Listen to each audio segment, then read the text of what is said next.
புதுக்கோட்டை அதிமுக நிர்வாகி முகமது கனி கட்சியிலிருந்து விலகுவதாக அறிவித்துள்ளது பரபரப்பை ஏற்படுத்தியுள்ளது. 2026 சட்டமன்ற தேர்தலையொட்டி பாஜகவுடன் கூட்டணி அமைத்ததற்கு எதிர்ப்பு தெரிவித்து அதிமுகவின் அடிப்படை உறுப்பினர் பொறுப்பிலிருந்தும் விலகியுள்ளார் அதிமுக சிறுபான்மையினர் பிரிவு ஆலங்குடி நகர செயலாளர் முகமது கனி.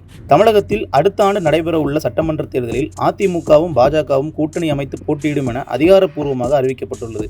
மத்திய அமைச்சர் அமித்ஷாவின் சென்னை வருகையின் போது தமிழக பாஜக மாநில தலைவர் பதவி மாற்றப்பட்டு நயினார் நாகேந்திரனுக்கு வழங்கப்பட்டது.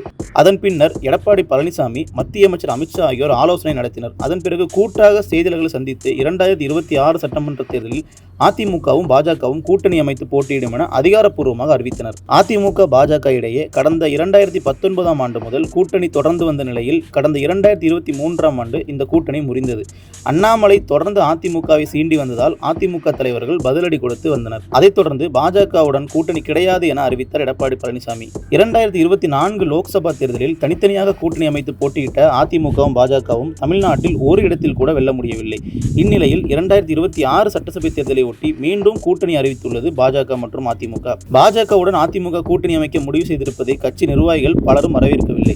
இந்நிலையில் பாஜகவுடன் கூட்டணி அமைப்பதாக அறிவித்ததை கண்டித்து அதிமுகவிலிருந்து விலகுவதாக அறிவித்துள்ளார் புதுக்கோட்டை மாவட்டம் அதிமுக சிறுபான்மையினர் பிரிவு ஆலங்குடி நகர செயலாளர் முகமது கனி.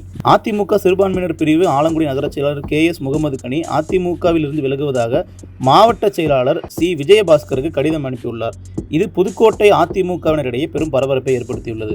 மேலும் ஒட்டுமொத்தமாக சிறுபான்மையினர் மக்கள் அனைவரும் அதிமுகவிற்கு எதிராக இனிமேல் திரும்புவார்கள் எனவும் பலரும் கூறி வருகின்றனர்.